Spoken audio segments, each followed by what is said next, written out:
We welcome you to another live edition of the Sports Box, brought to you by our sponsor, Showcase Sports in Hamilton. Showcase Sports for the elite athlete. And by our friends over at CrowdPlay.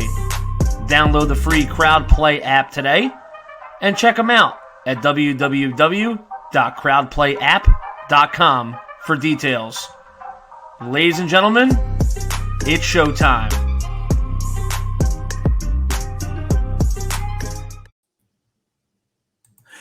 Hey everybody, welcome to Cage My IQ. As always, I'm your host, D-Bake. Joining with me is my co-host, Jim. How's it going, Jim? It's going. I'm ready to talk some fights. A hard card to pick for me. Yes, it is. This is a very interesting card in itself. But today we will be previewing UFC Vegas 30. Ciryl Gane going up against Alexander Volkov in the main event. What was your first thoughts when you saw this card? It's like the battle of the big boys. The co-main and the main are heavyweight fights. There's some more heavyweight fights on there. A lot of up-and-coming, unfamiliar names to a casual MMA fan. Exactly. And this is going to be the last card before 264, Conor McGregor versus Dustin Poirier 3. Yeah. There's going to be a break in between with the 4th of July next weekend. So that'll be kind of nice to just get a little bit of rest in between and get ready for that big card. Yeah, absolutely. It's a huge card. Kicks off the summer. But as always, as everybody knows, this is Cage by IQ, the best place for MMA content. You can follow us on Instagram, Twitter, YouTube, and Twitch at the handles to the left. Don't forget to subscribe to the YouTube channel. We got preview recap videos as well as we have interviews. So if MMA is your thing, come check out Cage My IQ. And then next week, we'll have an announcement because we have a new business venture that we'll be going to. So stick around next week for that. We'll let you know about that in the coming week. But as always, we got our 3 sponsors, 99 Jersey. Use promo code SportsBoxShow20 at checkout to receive 20% off your next purchase. Just go to www.99jersey.com and use the promo code right there. Then you got Oddsjam. Just go to the link in the bio so you never miss a bet again. All you got to do is go to the link that we have in our bio for this video. Click on it, sign up, check out all the different odds for the bets that you want to make. Choose the best one that you can because they give you several to choose from, and watch as you never lose a bet again because you got so many to choose from. Just pick the best one around. And once again, that is Oddsjam. And then lastly, we have High Tide Herbal. Use promo code CageMyIQ10 at checkout to receive 10% off your next purchase.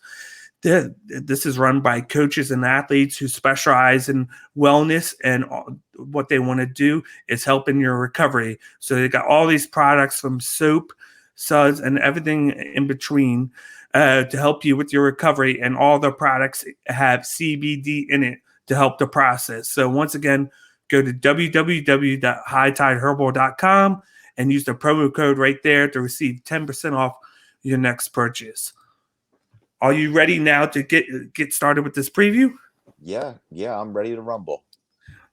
And let's get started with the first fight that we have on here. We got a lightweight matchup between Renato Moicano, who is 14-4-1, is the minus 240 favorite, going up against Herbert, who is 10-2 and is the plus 200 underdog.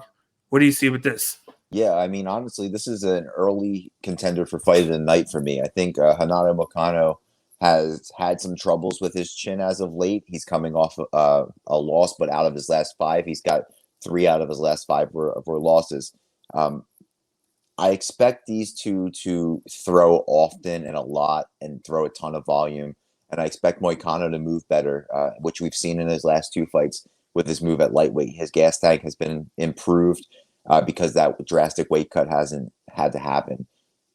Moicano also has great leg kicks. We know this. And he also has a BJJ black belt level grappling. Moicano is due for a win. And this fight was extremely hard to pick for me. and maybe the hardest one on the card, if I'm being honest. But I think Herbert and his use of the jab and combination is going to be too much for Moicano. So I'm going to go with Herbert, the big underdog by second round KO. I think that 7-inch or 6-inch reach advantage, 5-inch, I'm sorry, it's a 5-inch reach advantage. I think that's huge. Herbert's a lanky dude who uses his hands pretty well, and he's a knockout artist. And I think with Moicano's leaving the chin open when he's dropping his hands, I think is going to pay dividends on this one. What do you think? You're on mute. They both have one glaring weakness with this matchup that really makes things hard to pick them. But I'll get to that in a second. But first, you got Moicano, who is fighting out of Brasilia Federal District, Brazil. He's 32 years old, 155 pounds, 5'11", 72-inch reach. And he fights out of American Top Team gym and then Constrictor Team gym. Then you got Jai Herbert. He fights out of England. He's 33 years old, 156 pounds, 6'1", 77-inch reach. And he fights out Team Renegade BJJ Gym. You got Moicano, who has a Muay Thai style background where he stands tall and leaves his chin in the air, which is something that he has to watch in this fight. He tends to lean back a lot, and he has a great low calf kick. So expect for him to utilize that a lot in this matchup because of Herbert's height. Moicano is great at grappling against the fence to get takedowns. He has really good, well-rounded jiu-jitsu, but he tends to take too many shots and leaves himself open, like I said before. And then you got Jai Herbert. He's pretty tall for the division. He has a really good reach, very light on his feet. He likes to feint and throw jabs, which are used mainly to set up his right hook. Everything is coming right at you, and he has a great movement and speed to him for his height. He's not good at defending on the ground, and his takedown defense is very poor. Mm-hmm. That's one thing, like I was saying in this matchup, where both of them have a thing that they need, glaring weakness. Herbert is his takedown defense, whereas Moicano has really good wrestling. But the weakness, I think, with Moicano is his coaches. He has two coaches that he usually uses that when he uses them, they focus on his takedowns, his wrestling. He does that, he wins. But then for some reason, he uses two other coaches, and they're the ones that get him to basically stand up and trade. That's what he's done the past couple fights, and he's lost because he's trying to stand up and fight with them where he should be using his wrestling to his advantage. I feel like this all hinges on who he uses, because if he uses his wrestling in his fight, I think he's going to dominate, because I don't think Herbert's going to be able to combat against it because he doesn't defend the takedown at all. And Moicano will be able to minimize that. But if Moicano stands up and trades, I think he's going to get knocked out. But I feel like in this matchup, he's going to get back to the wrestling. He's going to limit the shots that he takes because he's going to be on the ground. He's really good with transitioning from each guard. And I feel like he's going to keep it on the ground so he doesn't get popped at all, because of that. The height advantage isn't going to matter if you're on the ground. So I got this as a unanimous decision victory for Moicano, where he's just going to wear Herbert down on the ground. But I will give that option where I do think if he does stand and trade, I will agree with you. Herbert could win by a second round knockout. I do think he could, but I'm hoping he doesn't. I'm hoping he takes the fight to the ground. Yeah, I mean, that 5-inch reach advantage is huge. You know, that can really change the fight. But I agree with you. I think, you know, correct me if I'm wrong, there may be, in terms of Moicano's corner, there may be too many cooks in the kitchen. Yeah. We see that kind of often when people start at one camp. Let's go Aljamain Sterling, right? He started with Saralongo and then trained in Las Vegas. And he couldn't bring his primary coach of Matt Serra. So he went with the Las Vegas coach. So sometimes we see that power struggle between coaches who think they know their fighter from the past and coaches who know their fighter of the present. And I think that's what we're looking at of Moicano. Yeah. But so you got second round knockout by Herbert, and I got unanimous decision by Moicano. Yep. So let's move on to the second fight we have on the card. It's a welterweight matchup between Tim Means, who was supposed to fight last week, but then he had to pull out. So now he's coming in 31-12-1 as the minus 130 favorite, and he's going up against Nicolas Dalby, who is 19-3-1 and is the plus 110 underdog. What do you see with this matchup? Well, first, they're two veterans, 37 and 36 in age for both of them. But this is your striker versus wrestling matchup. We get one on every card. Means has bounced back from a few bad outings and has went 3-2 of his last 5 and is looking to ride that momentum. He's facing Dalby, who's a good wrestler who likes to grind it out on the ground and looks to score points by adding up ground and pound and submission attempts. Tim Means has the advantage in a lot of areas. Most importantly, his ability to keep the fight standing. However, his weakness has been his takedown defense, and going up against a good wrestler like Dalby could be the difference. I expect Means to push the pace and work on his jab and his leg kicks to keep distance to negate these takedowns. One thing that kind of stood out to me about Dalby, he's a great wrestler. You're going up against somebody with not great takedown defense, but I don't think I've seen this in a while. 2 of Dalby's last 5 fights have ended in a draw in 2 different organizations. So he's not that guy who's going to come in here and just starch his opponent. He's the guy who's going to grind it out, take it into deep waters. And I think that this is what's going to happen with this one, but I'm going to go on the opposite side. I'm going to pick Means by decision. I think the veteran knowledge, he's got more wins than Dalby has fights. I think that's going to pay dividends. Yeah, so we'll start with this. We got Dalby. He fights out of Copenhagen, Denmark. He's 36 years old, 170 pounds, 5'11", with a 74.5-inch reach, and he fights out of Rumble Sports Gym. Then you got Tim Means. He fights out of Albuquerque, New Mexico. He's 37 years old, 171 pounds, 6'2", with a 75-inch reach, and he fights out of Fit and an NHB Gym. First, you got Dalby. He has a karate background, and he likes to use a lot of high kicks and calf kicks. That's his game. He uses a lot of kicks. He punches off the clinch break very well and has decent hands. Not great, but just decent. He's kind of predictable with his takedowns, but is known for using his distance. He's pretty good wrestling and does well on the mat. He likes to change between guard a lot. He likes to transfer to mount when he's on top of his opponent on the mat. Volume and cardio are great usages of his, and he is very durable. He needs to improve his takedown defense, but he's getting a little bit better with it. And then you got Means. He is a southpaw striker who has fluid hands, nice boxing, good foot movement, and great striking defense. He likes to switch between stances depending on the fighter he's going up against. He's been mixing takedowns into his game plan lately and developing smarter fight IQ. Mm-hmm. He's starting to show his wear and takes too much damage in fights now, but he's hoping that doesn't affect him too much.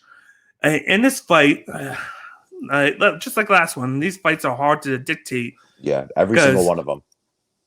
But I'm going to lead towards Nicolas Dalby on this because I think that karate background with the wrestling is going to be a good usage for him. He can use the distance with his karate to kick him in the lead leg because Tim Means is going to have that lead leg in front of him. And then he's going to then shoot and take for takedowns, which the percentage chance of him getting it is going to be pretty high because Means needs to improve on that. So I feel like, to me, this is another decision victory on my hands, and I'm going with Dalby. Wow, this whole card could go completely different. One of us could go like 5-0, and the other one could go 0-5. It's crazy. So far. I agree with that. I just I wanted to go Means, but I'm like, there's 2 things that Dalby does that match up great with Means. Yeah. Wrestling, number 1. Wrestling is 1, and that karate, those leg kicks, I feel like are going to be a good buffer to the wrestling. Yeah, because you're going to... Like you said, he switches stances, though, Tim Means. So, he's going to He's going to check those kicks and kind of keep Dalby guessing. I'm trying to convince you to go to Tim. But my thought process with that is when he does that, he's going to leave himself open every time he switches for the takedown. You're right. So if Dalby was smart, he would use the kicking to get him to switch stances, then shoot him for the takedown as he's switching, because he's not going to be able to go defend it right away the other way, because he's fighting southpaw to begin with. Yeah, that's pretty smart. Yeah, we'll see though. Maybe he just says, "The hell with it, let's stand up and bang." And that's how guys make mistakes, just doing the opposite of what they should do. Yeah, you're absolutely right. Yeah, and that's what could, if he does that, that's what would win means the fight is just that. Just in the Moicano fight, it's all about sticking with the game plan. If you stick with it, you're good. But then you got fighters that don't want to stick with the game plan. So we'll see what happens. Yeah, the moment you deviate from the course, there's a problem. You're going to encounter so many different issues and hiccups. But let's move on to the third fight in the card, and we got a featherweight matchup between Andre Fili, who is 21-8 and is the minus 230 favorite, going up against Daniel Pineda, who is 27-14, is the plus 190 underdog. What do you see with this matchup? This is another good matchup of two fighters looking to bounce back from tough losses. Last fight with Dalby, I said, last 5 he had 2 draws, and I'd never seen that before. Well, enter Daniel Pineda, who has the exact same thing. 2 draws in his last 5 fights, which is crazy. Back to back. Yeah, right? Like, could you imagine? Andre Fili has shown great improvements as of late, and does a great job keeping distance and using his jab. Pineda, on the other hand, has an unpredictable style and is balls to the wall from bell to bell. He does seem at a disadvantage in this fight, giving up height, range, cardio, and has trouble with southpaws, which Fili likes to switch up and fight southpaw at times. I wouldn't be shocked if Fili uses that team alpha male IQ wrestling and shoots for takedowns early to kind of negate the balls to the wall extreme pace that Pineda fights with, and to kind of just lay on him and drag this fight into deep waters so that gas tank is non-existent come round 2. So with that being said, this actually, I think, was the easiest fight to pick for me, just because I've watched more Andre Fili fights than anybody else on this card. You know what I mean? He's a fight night main card, if not the big prelim competitor. So I'm going to go with Andre Fili and get back in the win column. I'm going to go with him by decision. By decision. Yeah. First, we got Fili, who fights out of Sacramento, California. He's 31 years old, 146 pounds. He's 5'11", with a 74-inch reach, and he fights out Team Alpha Male Gym. Then you got Daniel Pineda. He fights out of Houston, Texas. He's 35 years old, 145 pounds, 5'7", with a 70-inch reach, and he fights out 40-ounce Fight Club Gym. You got Andre Fili, who likes to use a lot of feints and uses his reach to his advantage. He tends to follow his opponent with his front foot instead of cutting them off at the cage, which is something that isn't going to benefit him against Pineda. He likes to mirror his opponent's stances, and he likes to throw body and high kicks. His striking defense as a southpaw needs work. He has good takedowns, but needs to improve his takedown defense. Then you got Daniel Pineda. He is a striker who tends to slow down the longer the fight goes, so cardio is going to be an issue. He throws hard leg kicks that are vicious. Everything he does has intent with explosiveness. He has his hands low, so he doesn't block shots much. So he's going to take damage in this fight. He tries to stay in range too much. He leans back to avoid strikes. Pineda has aggressive jiu-jitsu and looks to inflict damage on top of guard when he gets his opponent down on the mat. With this matchup, it's more of the same. It's going to be who does what and when. And I feel like with Pineda, he's going to do damage to Fili's legs with those leg kicks. But then at the same time, I feel like Pineda's going to leave himself open a lot, and you don't want to do that against a guy like Andre Fili. He's had some tough fights with the 2 losses they had against top tier guys, and I just feel like he's going to use the wrestling to combat against Pineda to keep him from using those explosive kicks or strikes, and he's going to use it to tire out Pineda because Pineda's going to put a lot into that first round, and then his cardio is going to go down. So I feel like I got Andre Fili in this matchup, and I'm going to take it by 3rd round submission. Wow. Okay, I'm going to go that way because he's going to be tired out. I feel like Fili will be able to lock a submission on because for some reason I feel like Pineda's not going to get knocked out in this. Yeah, I mean, he has knockout power, but he hasn't really knocked anybody out in quite some time.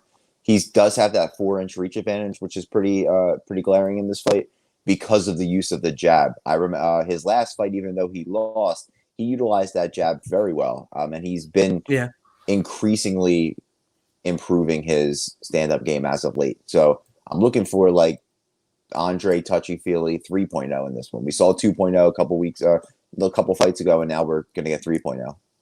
Yep. But let's move on to the 4th fight on the card. This was a late add-on to the main card. They did a little shuffle. They add this one on here. Then they made the Kennedy, Ncheku, and Marquez fight the lead fight on the prelims. Love when they do that. Yep. From a notes perspective, I love when they do that. Yep. But we got a bantamweight matchup between Raoni Barcelos, who is 16-1 and is the minus 220 favorite, going up against Timur Valiev, who is 17-2 and is the plus 180 underdog. What do you see in this matchup? I mean, when it comes to 2 guys who are going to stand there and bang, this is a great addition to this main card. 2 guys who are coming in world-class strikers, in my opinion. Barcelos is coming in riding a 9-fight win streak and is coming off a dominant win against Khalid Taha. Timur is coming in on a 7-fight win streak and is coming off and is looking to capitalize on his hot streak. Both of these fighters have great stand-up, which I expect to be showcased during this fight. Barcelos, however, has the advantage in wrestling, counter-punching, submission power, and has a better gas tank, which I think will pay dividends in this fight. So, quickly put, this is going to be a 3rd-round TKO by Hanoi Barcelos. Raoni Barcelos. All right, Raoni Barcelos. Thank you. Usually I'm the one correcting you. I'm going to go Barcelos by 3rd round TKO, just because that gas tank's going to give up on Valiev.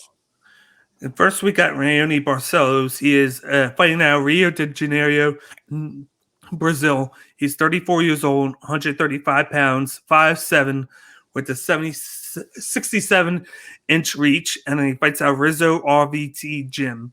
Then you got Timur Valiev, who is fighting out of Moscow, Russia. He's 31 years old, 145 pounds, 5'6", with a 67-inch reach. And then he fights out Dag Fighter Gym and then Jackson Wink MMA Gym, which is a pretty interesting combo for, choices for gyms. But first you got Barcelos. He is very light on the feet, and he has good movement. He tends to fight on his front foot the majority of the time. He's not afraid to be taken down. He likes to use feints to disguise his takedown entries, and he likes to strike in and out range. He has good head movement and uses good timing. He has a good calf kick. He needs to limit the damage he takes in. He has very good wrestling, and he likes to set his takedowns up in advance. He thinks ahead of time. He likes to take his opponent's back, and then he has really good cardio, and he has a black belt in jiu-jitsu. Then you got Valiev, who is very good at controlling the pace and has good movement. He's always thinking of the next shot ahead and throws a lot of feints to gauge his opponent. He throws a lot of kicks and has great technique. He throws body kicks to southpaws and tends to get caught at times since he doesn't strike too much. He uses his boxing to get out of range so he isn't too predictable, and he has very good takedowns and is aggressive. He has that Khabib mindset where they know how to use the cage and keep the opponent down on the ground. And he has great cardio and pushes the pace. This is probably the most tough fight for me to dictate and to like just dissect, because they have so many things going for them, and that's why they're both basically unbeaten in the last 5 fights, because they both have advantages, more advantages than cons. They both have takedowns. They both like to throw kicks, and they both have very good cardio. But in this matchup, I feel like with the disguising, that's the big thing in this matchup, I think, is the disguising of what you're going to do. And I feel like Barcelos is going to have that on his side.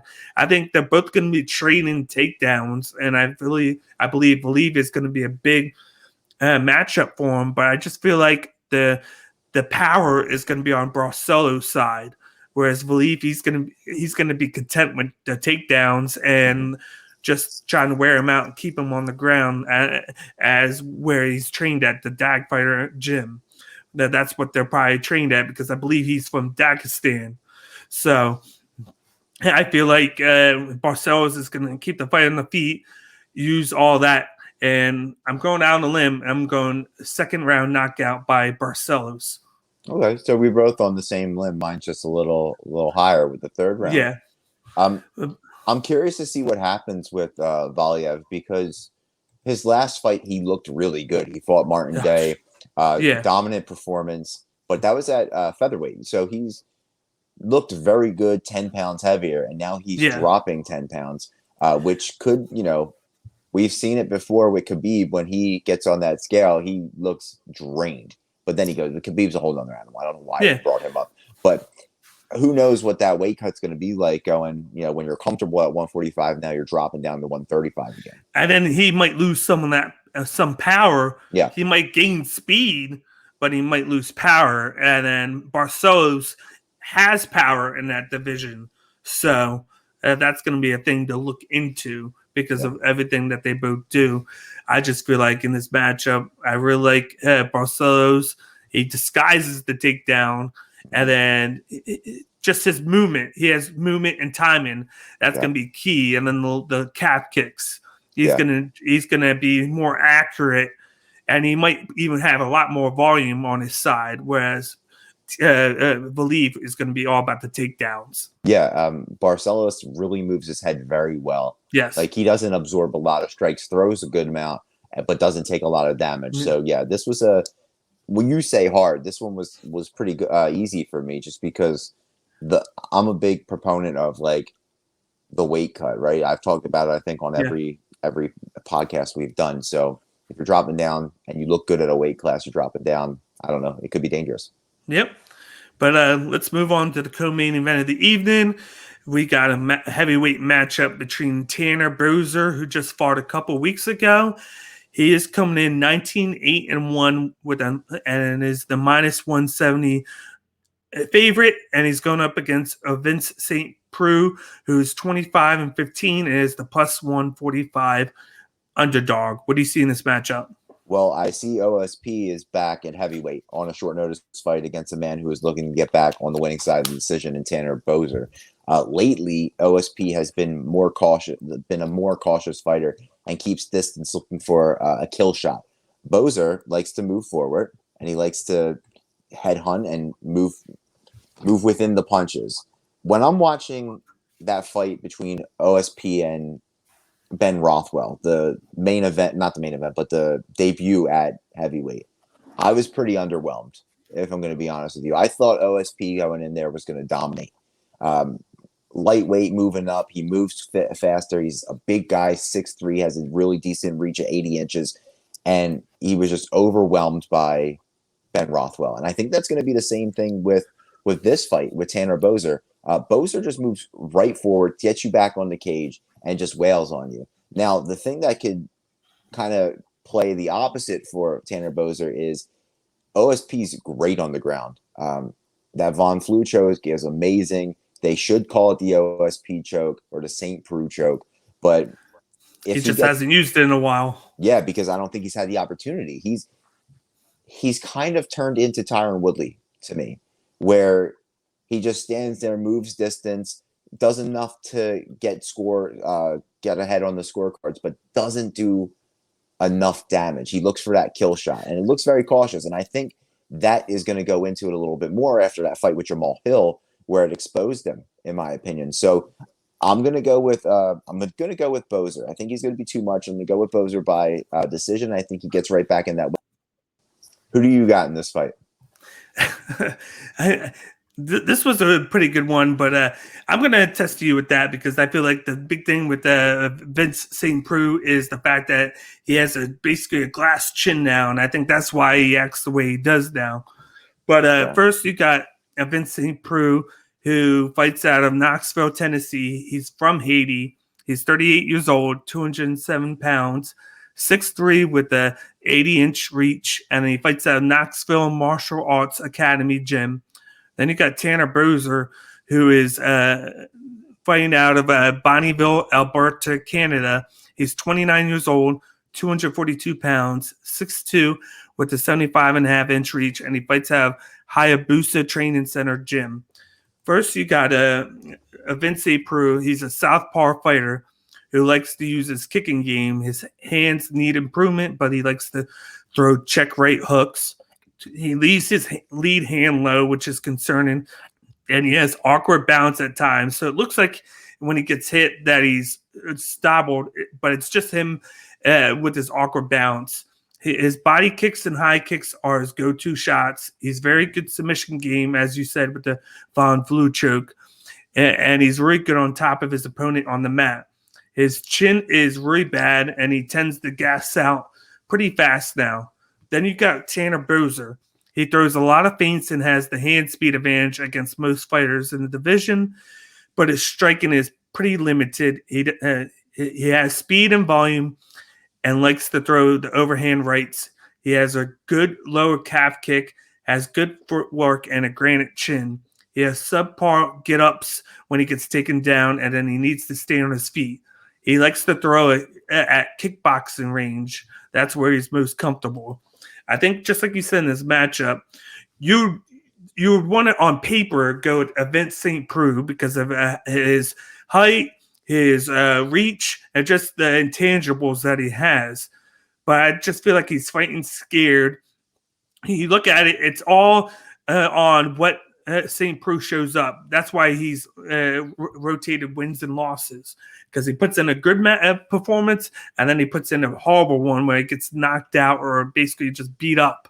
And I think it's because of his glass chin. And I feel like he's not going to be able to do that against a guy like Tanner Boser, who has lost 2 fights, in which the last fight I thought maybe he should have won against Latifi, and one more loss, and he might be out of the UFC. So I feel like Boser's going to come in with more urgency. That's going to be the word right there, is urgency. He's going to come in, use his speed because he's very quick, and his hand speed's good, and he's going to come in and just start throwing strikes at him, and even his kicks. And I could see him going for takedowns and then trying to wear out Vince St. Preux. And I feel like this is I want to say knockout by Boser, but I feel more comfortable saying decision victory by Tanner Boser. Of course. I mean, it's the decision is the get out of jail free card, because it's there, right? That's always an option. This is going to be the biggest win, in my opinion, for Tanner Boser, because regardless of weight class, OSP is a big name in UFC. He's built like an action figure. Like, he looks like he is like, a Marvel superhero, if you will. Yeah. But also, he at one point was compared to John Jones, and then was talked about as being a great matchup for John Jones.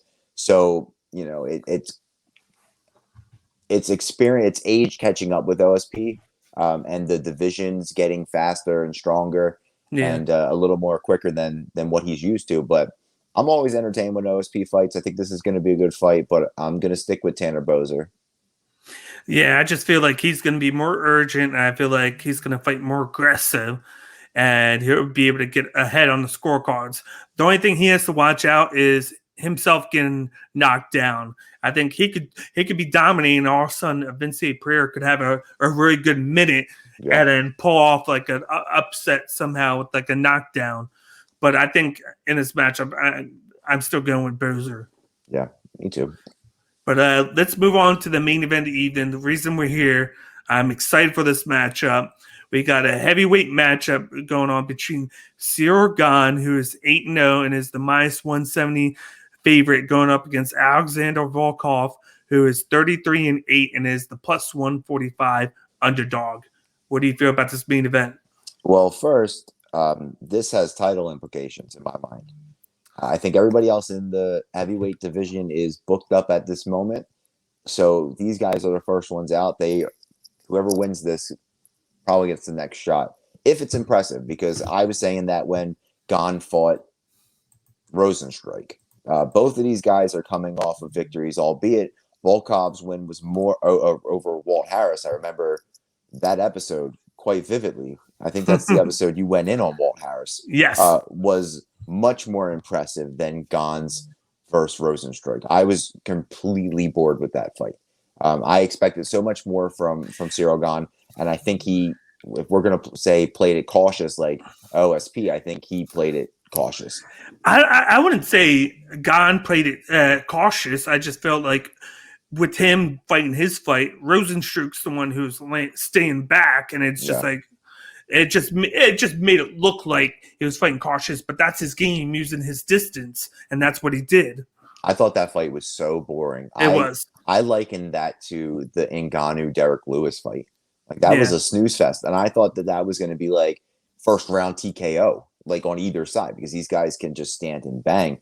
But I expect this fight to remain standing. Volkov came in and said that he's expecting a slugfest, and Gans came in and said that he respects Volkov's wrestling. He says he's got top-notch wrestling in the UFC. I think this is going to be a more aggressive Gane. And I think what's crazy about this is I've never seen, besides maybe Stefan Struve, somebody have a longer reach than Volkov. Yeah. And Gane's, 4 inches shorter than him, 3 inches shorter than him. Math is hard sometimes, but coming in there with that reach advantage is huge. But Volkov's best weapon is his range, which he needs to use to his advantage. His wrestling is underrated, and I don't expect Gane to take the fight to the ground. Gane's use of the leg kick could be the X factor in this matchup. I think this fight will start cautiously because there are title implications for this. Both fighters are looking to find their range and then get the second round. In the second round, it's going to pick up. With this fight, this was the toughest one to pick, I think, because Volkov has looked unbeatable lately. He has looked great. I think the hardest fight he had was against Greg Hardy. Lately, it was at some points it got a little dicey, and Greg Hardy's practically a novice at MMA, so that kind of played a factor in my decision. So I'm going with Ciryl Gane by third round TKO. I think he's going to break the long limbs of Volkov, get between them, and just piece him up against the cage. This was the easiest fight for me to decide for Ali. But first you got Ciryl Gane. He fights out Venetians, France. Don't even want to try and say that. 31 years old, 247 pounds. He's 6'4" with the 83-inch reach. And then he fights out MMA Factory Gym. Then you got Alexander Volkov, who fights out Moscow, Russia. He's 32 years old, 264 pounds. He's 6'7" with the 81-inch reach. And he fights out Straya Team Gym. First, you got Gane. He has really good distance management and footwork. His speed and head movement are exceptional. He has a kicking game that is refined and one of the best in the division. He has a Muay Thai background and isn't afraid to use his knees and elbows in the clinch. Against southpaws, he likes to use the body kick. His stiff jab is one of his favorite strikes to utilize. He's been working to mix in his jiu-jitsu into his game, and he has one of the best cardios in the division. Then you got Volkov, who likes to strike with a body kick to southpaws and inside low kick, but majority of his offense comes from his hands. He has a straight punch, jab, and a counter two that are his go-to moves. He has a nice uppercut when his opponents lean low to duck, and he likes to push opponents to the fence to start attacking.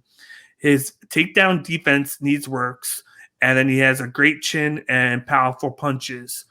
One of the things I think that's going to be easy to overlook, like you said, was these guys saying that they're not going to wrestle or this and that. But come on now. The blueprint is out on Volkov. He got taken down 13, 14 times by Curse Blades.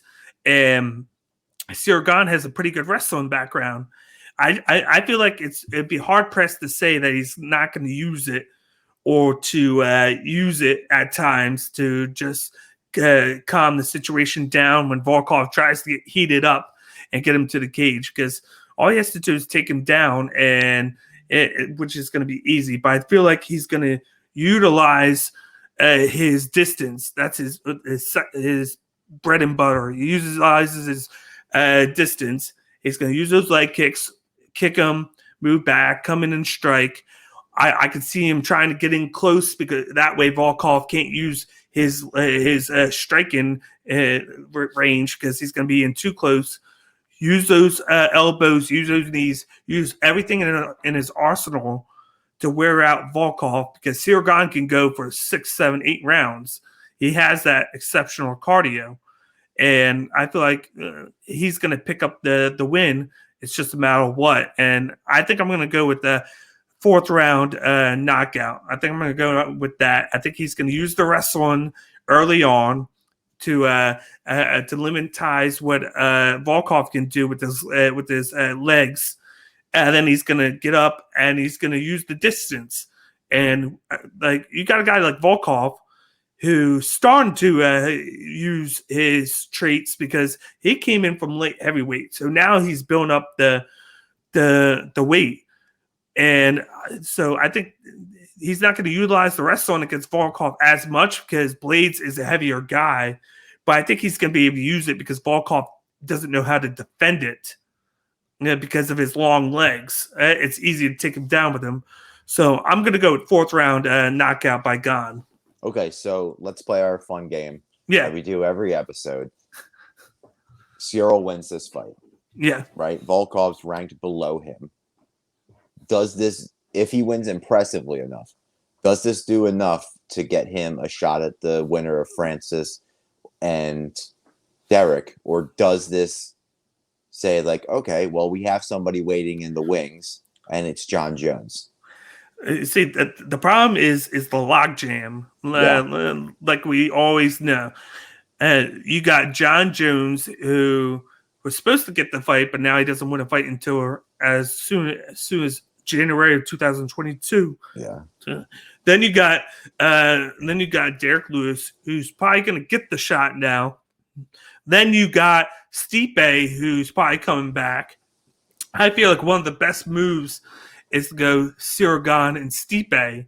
Yeah. And make that, because if Ciryl Gane can beat Stipe, then he deserves that shot, because you know how Stipe is when coming from a loss. He always comes back looking better after a loss, and then he comes with a revenge.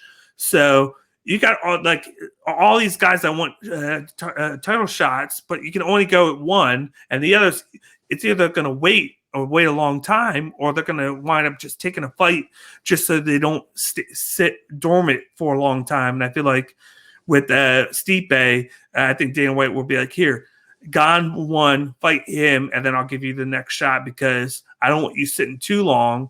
Yeah. And with Derek Lewis there, and then Jon Jones, who's a complete wild card, hasn't even fought yet in the division, but he's waiting and likely could get the next shot.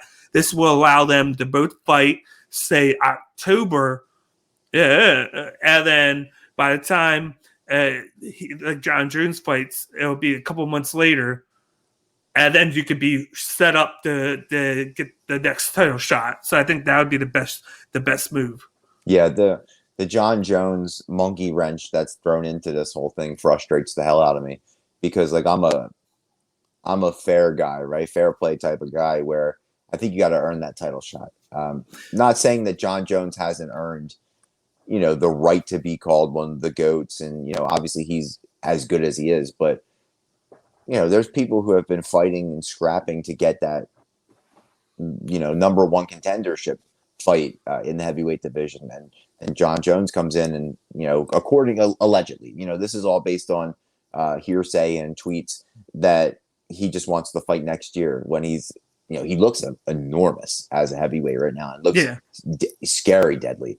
But, I think he should have a tune-up fight personally. Yeah. And I think a Ciryl Gane, John Jones heavyweight matchup would be phenomenal. Exactly. Oh, yeah. Like I've been booking for that for a while, and I don't think it'll happen, but it should. But definitely, like with those, there's a log jam there. Then you got Volkov, Blades, and Rosenstruck right afterwards. You've already seen Blades and Volkov, where Blades dominated him, and then you've already seen. You're about to see Blades and Rosenstruck, and I'm pretty sure. I'm not sure if they fought or not. If Rosenstruck fought Volkov yet? No. Yeah. So, you have options. That would be the only option if Rosenstruck would beat Blades is to fight Volkov. But then it's like because of the weight, it's so much of a log jam. It's like you got to clear it at some point. You got to book matchups just to clear the log jam and get the division at some hope with guys like Dawkins and Aspinall on the way up. Yeah, and I mean, there's a log jam at like the 1 and 2 spot, right? Yeah, and from 3 to whatever, people are like they're actively fighting. We have 4 heavyweights in the last 2 fights of this card, 2 of which are top 5 ranked. So, Francis luckily is a fighting champion. He wants to fight often, as opposed to Stipe, who had other obligations. So maybe that logjam will be clear if if Francis wins against Derek. Maybe he says, "All right, give me November, give me December. I'll fight the end of the year card, and then John Jones, you get your fight in March or something like that." Yeah, I'm just hoping that it clears up so I don't have to. And then the only other thing I want to see is Sergey Spivak off the top 15 because he doesn't deserve to be there. Oh wow, you didn't like that matchup with him and Alexei? Well, I said it on Art of MMA the other day. The only thing that could put me out of my misery is if they booked Walt Harris against Sergey Spivak.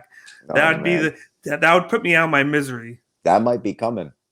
That might be the next fight, honestly. It might be, and just like I said, that will put me out of my misery. Oh man! All right, well I can't wait to talk about that fight. Yep, but that were end things tonight with the UFC Vegas 30 preview show headlined by Ciryl Gane going up against Alexander Volkov. As always, this is Cage My IQ, the best place for MMA content. You can follow us on Instagram, Twitter, YouTube, and Twitch at the handles to the left. Don't forget to subscribe to the YouTube channel. And we got everything from preview recap videos to interviews. And we're shooting to get to 200 subs. And then once again, like I said before, we got big news about a business venture that we're going into. So stay tuned for that in the next week or so we can announce that. But as always, I'm your host, D-Bake. This is my co-host, Jim DiLullo. And you guys have a wonderful rest of your night. Thank you for tuning in. Enjoy the fights. Yep. Fight on.